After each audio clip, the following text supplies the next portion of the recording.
করে ভালো মন্দ মিলেই তো সব দিন ভালো মন্দ মিলে তো হবে।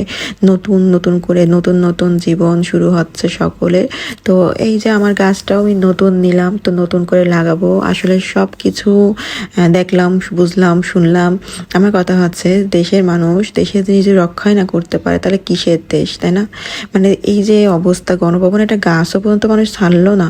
মানে এটা ভাবলে কেমন লাগে, মানে এটা কি ধরনের আচরণ, মানে এটা কি মানা যায়? এই লুটপাট করার কি দরকার ছিল আমি বুঝলাম না। মানে একটা গাছ, মানে পুঁই শাক কি তোরা কোনোদিন খাসনি বাবা? মানে পুঁই শাকও ছিঁড়ে ছিঁড়ে তারা নিয়ে যাচ্ছে, শাক তুলে তুলে নিয়ে যাচ্ছে, মাছ, মানে এগুলা কিসের পরিচয় দেয়? এটার জন্য কি আন্দোলন করছিল ছাত্ররা? মানে এটা কিসের পরিচয় দেয় বলেন তো?